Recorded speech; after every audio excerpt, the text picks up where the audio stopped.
కాబోయే PCC chief ఎవరు? Party అధ్యక్ష పదవి కోసం రేసులో ఉన్నదెవరు?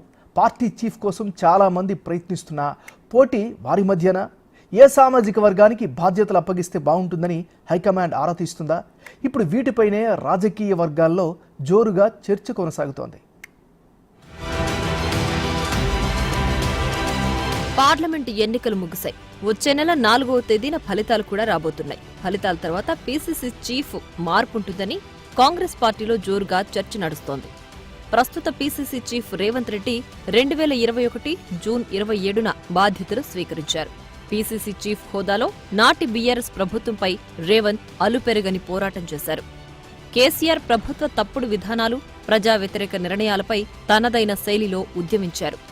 ఎన్నికల ముందు కాంగ్రెస్ పార్టీకి కేవలం 5 ఎమ్మెల్యేలు మాత్రమే ఉండగా ఇటీవల జరిగిన ఎన్నికల్లో 64 మంది ఎమ్మెల్యేలతో ప్రభుత్వాన్ని ఏర్పాటు చేయడంలో రేవంత్ కీలక పాత్ర పోషించారు. అసెంబ్లీ ఎన్నికల తర్వాతే పీసీసీ అధ్యక్ష పదవి వేరే వాళ్లకి ఇస్తారనే ప్రచారం కొనసాగింది. అయితే పార్లమెంటు ఎన్నికల ముందు పీసీసీ అధ్యక్షుడిగా కొత్త వారిని ఎంపిక చేస్తే ఇబ్బంది అవుతుందని కాంగ్రెస్ హైకమాండ్ భావించింది. దీంతో పార్లమెంటు ఎన్నికల వరకు రేవంత్ రెడ్డినే రాష్ట్ర అధ్యక్షుడిగా కొనసాగించాలని కాంగ్రెస్ నిర్ణయం తీసుకుంది. ఇక పార్లమెంటు ఎన్నికల పోలింగ్ ముగియడంతో కొత్త పీసీసీ చీఫ్ ను నియమించే ప్రక్రియ మొదలైనట్లు తెలుస్తోంది. ప్రయత్నం అనేది ప్రతి కార్యకర్తకి ప్రయత్నం చేసే హక్కు ఉంది. ఒక సీనియర్ కార్యకర్తగా నేను కూడా ప్రయత్నంలో ఉన్నాను. అన్నీ ఆలోచించి అన్ని సమీకరణలు జోడించి తగు నిర్ణయం ఏఐసీసీ తీసుకుంటుంది.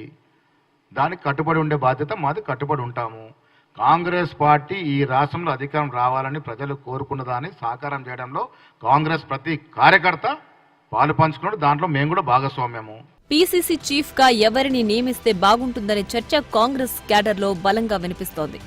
అధికార పార్టీకి అధ్యక్షుడిగా ఎవరు రాబోతున్నారు అనే అంశంపై ప్రతిపక్షాలు కూడా ఆసక్తిగా ఉన్నాయి. కాంగ్రెస్ హైకమాండ్ ఎవరిని పీసీసీ చీఫ్ గా నియమించినా తనకు సమ్మతమేనని రేవంత్ చెప్తున్నారు. కేవలం 5 ఎమ్మెల్యేలు ఉన్న కాంగ్రెస్ పార్టీని విజయ తీరాలకు తీసుకొచ్చిన రేవంత్ స్థాయిలో పనిచేయగలిగే వ్యక్తి ఎవరున్నారనే అంశంపై పార్టీ అధిష్టానం ఫోకస్ చేసినట్లు తెలుస్తోంది.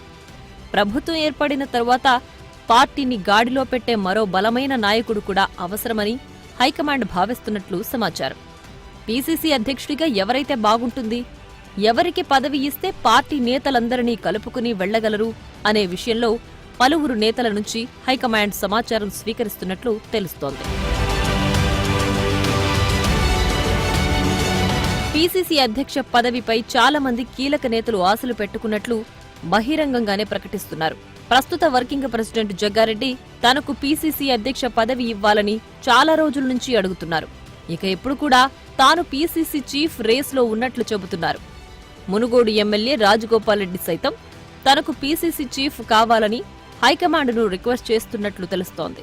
అయితే ముఖ్యమంత్రి రేవంత్ రెడ్డి సామాజిక వర్గానికి చెందిన వ్యక్తి కాబట్టి పీసీసీ చీఫ్ పదవి రెడ్డి సామాజిక వర్గానికి కాకుండా ఇతర సామాజిక వర్గాలకు ఇచ్చే అవకాశం ఉందనే చర్చ బలంగా వినిపిస్తోంది. దీంతో బీసీ, ఎస్సీ సామాజిక వర్గాల నేతలు పీసీసీ చీఫ్ పదవిపై ఆశలు పెట్టుకున్నారు. పీసీసీ చీఫ్ పదవి కోసం పలువురు మంత్రులు కూడా ప్రయత్నం చేస్తున్నారు. Deputy CM Bhatti Vikramarka PCC chief తనకి ఇవ్వాలని చాలా రోజుల నుంచి అడుగుతున్నారు. కర్ణాటకలో డీకే శివకుమార్ డిప్యూటీ సీఎంతో పాటు పీసీసీ చీఫ్ గా ఉండారని, తెలంగాణలో సైతం అలాంటి నిర్ణయాన్నే తీసుకోవాలని భట్టి పట్టుబడుతున్నారు. మంత్రి పొన్నం ప్రభాకర్ సైతం పీసీసీ చీఫ్ రేస్లో ఉన్నారు. తాను విద్యార్థి విభాగం నుంచి కాంగ్రెస్ పార్టీలో పనిచేస్తున్నానని, తనకి అధ్యక్షుడిగా అవకాశం ఇస్తే బాగుంటుందని కాంగ్రెస్ పెద్దల దగ్గర చెబుతున్నట్లు సమాచారం.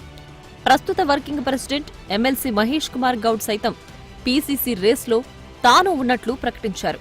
మహేష్ కుమార్ గౌడ్ పీసీసీ చీఫ్ అవుతారని చాలా రోజుల నుంచి వినిపిస్తోంది.